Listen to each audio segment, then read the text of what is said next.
you come to realize that there are no accidents in this universe. Everything that takes place have the pieces moved around by something bigger than all of us. And so it was called the I Am Discourses. And I quote from the I Am Discourses. The first expression of every individual everywhere in the universe, either in spoken word, silent thought, or feeling, is I am. Recognizing its own conquering divinity. The student, me, you, all of us, endeavoring to understand and apply these mighty yet simple laws, must stand guard more strictly over his thoughts and expression, in words or otherwise. For every time you say, I am not, I cannot, I have not, you are, whether knowingly or unknowingly, throttling that great presence within you. You must be conscious of how you use these words. I am. I am strong. I am well. I am content. Even if your senses tell you something different, I am. And as we move now into the meat of this program, you'll see that putting the words I am in front of something into your mind and imagination is a very powerful way to attract into your life, recognizing your own divinity. Particularly the work of Neville and the work of U.S. Anderson and the I Am Discourses. I came up with, in putting that all together, what I call 5 wishes fulfilled foundations for being able to attract into your world and become the kind of person that you expect yourself to be. Remember what I said about the quote on the wall of the swimming pool. If you want to accomplish anything, which means to become an extraordinary level of consciousness person, you must first expect it of yourself. You must see yourself and be unafraid to say to yourself, I am connected at all times to my source, to the divine mind, to the Tao, to God, to that which is the creator of all. I am a part of it. And the first of these 5 foundations I call imagination. Imagination. Many of our greatest thinkers have spoken about the power of imagination. William Blake said that what is now proved was once only imagined. Now think about the importance of that. If you want to have something show up in your life, the kind of person you would like to become, manifest something new into your life, something powerful, whatever it might be, you obviously must first be able to imagine it. Your imagination. This is yours and yours alone. You can place anything into your imagination that you want to place there, independent of what anybody else says about it, independent of what your senses tell you, independent of all the evidence that may be to the contrary. You can place into your imagination an I am that represents what you would like to attract into your life and make it come into fruition. Einstein's most famous quote, one of his most famous observations, he said, imagination is more important than knowledge. Knowledge is limited. Imagination encircles the world. Placing these I ams into your imagination, I had some of you I'm sure know about it because it's been all over the papers and so on, a diagnosis of leukemia a couple of years ago. And for a while, I kind of began to believe some of the things that were being told to me about what happens when you have this particular kind of leukemia. And I have instead, in the last year or so, had some of the most amazing, astonishing things happen into my life, where I have felt I was just so alive and so strengthened and so fully connected to my source, knowing. I mean, basically, I have a knowing in here that life itself is a sexually transmitted terminal disease, okay? I mean, that's basically the fact, all right? So I'm not saying that all you have to do is put into your imagination an I am that says I am and you're going to live forever. That isn't, but every moment that you do have until you are called can be a moment of exquisite, extraordinary power, living from that place. And that's the decision that I made. I have never felt so powerful as I have the last several years, since I recognized the power that I have in my imagination to place something there and live from it. Einstein once said, if you want your children to be intelligent, read them fairy tales. If you want your children to be more intelligent, read them more fairy tales. It's one of the reasons I've taken to writing children's books, to give children an opportunity to explore that thing called their imagination from the time that they're just little boys and little girls. And what I have in my imagination is a do not disturb sign.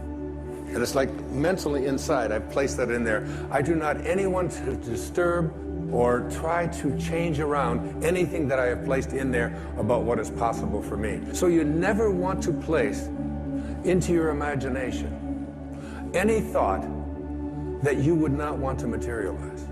You never want to allow in your imagination to be contaminated by the way life used to be.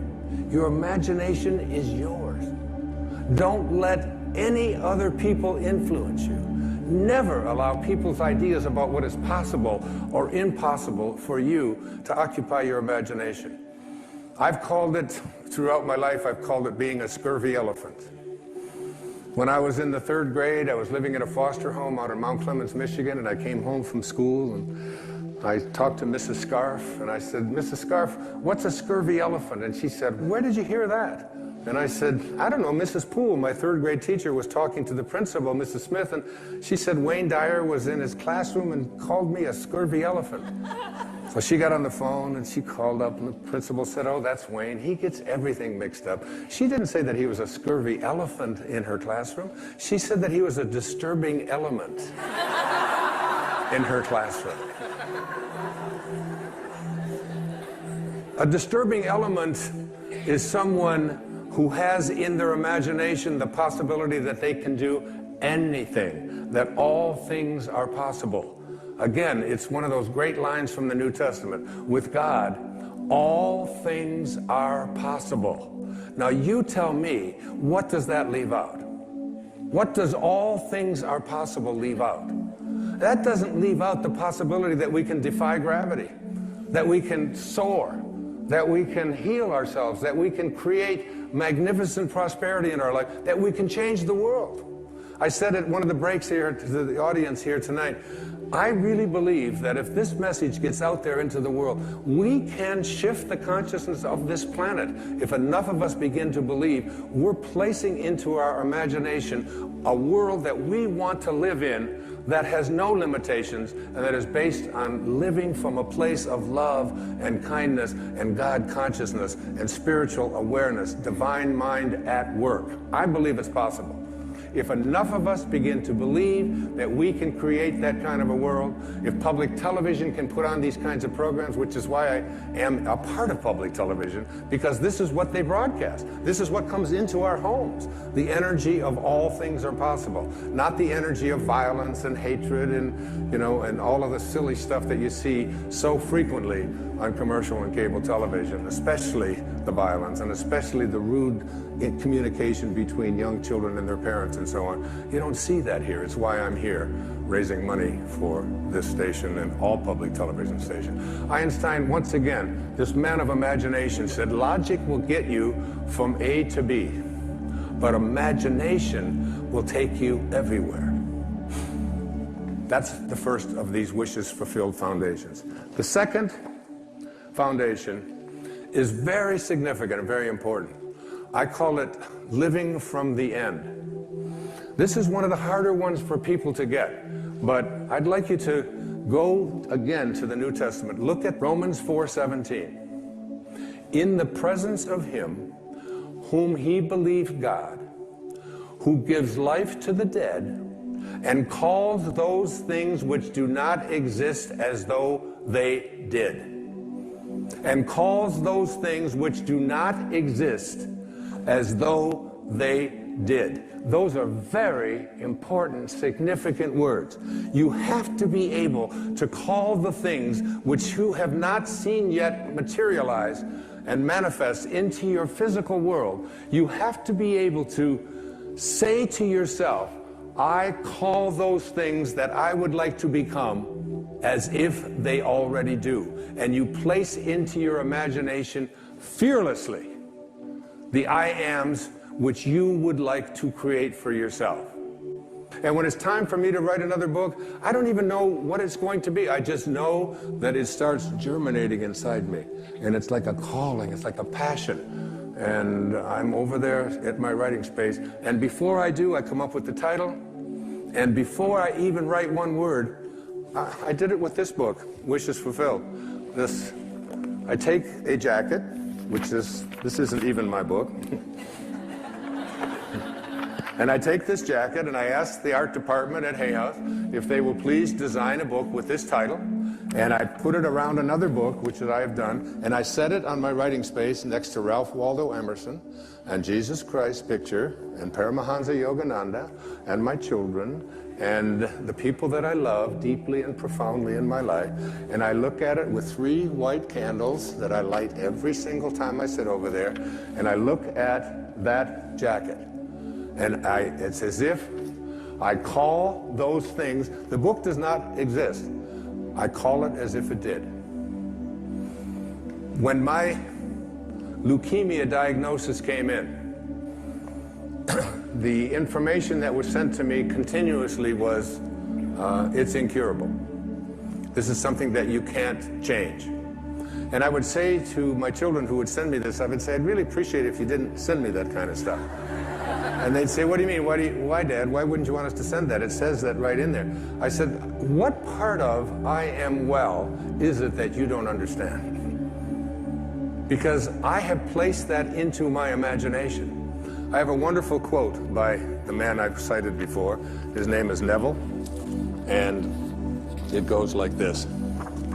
He says, disregard appearances, conditions, in fact, disregard all evidence of your senses, that is what your eyes and ears tell you, that deny the fulfillment of your desire, whatever it is you want to attract into your life. Disregard appearances, conditions, in fact, all evidence of your senses that deny the fulfillment of your desire. Rest in the assumption that you already are what you want to be. For in that determined assumption, you and your infinite being, your extraordinary self, which is what this program is about, are merged in creative unity, and with your infinite being, God, all things are possible. God never fails, and you are a piece of that which never fails. And you are going to move beyond just being a piece and just being a fragment and just being a segment until it becomes your overwhelming knowing that you have within you this divine capacity. You don't need evidence of your senses. I wrote a book a few years back. The title of it, I had to get my publisher because they didn't understand it. They called back, they said, I think you got this wrong. I said, no, it's called You'll See It When You Believe It. Not the other way around. People will say, well, I'll believe it when I see it. It doesn't work that way. You'll see it when inside you have a knowing. And Neville also said, therefore, to incarnate a new and a greater value of yourself, you must assume that you already are what you want to be, and then live by faith in this assumption. Now, this flies in the face of so much of what you've been told, because you have a tendency to believe that what your eyes and ears tell you is reality. But this is what we know by our senses. Just this little tiny fragment. I can't even get, it's like a millionth of a millimeter. And all that is unknown is in the invisible, in the imagination. And most of our attention is focused on, this is my beliefs and my disbeliefs about what is possible and what isn't possible are here. And it's an endless universe. So placing I ams into your imagination is one thing, it's an intellectual act. Living from the end means that you call the things which do not exist as if they did. You begin to say to yourself, you don't have to say it to anyone else, you don't have to write it down, you don't have to get anybody else's approval, you don't have to look on the internet, you don't have to do anything like that.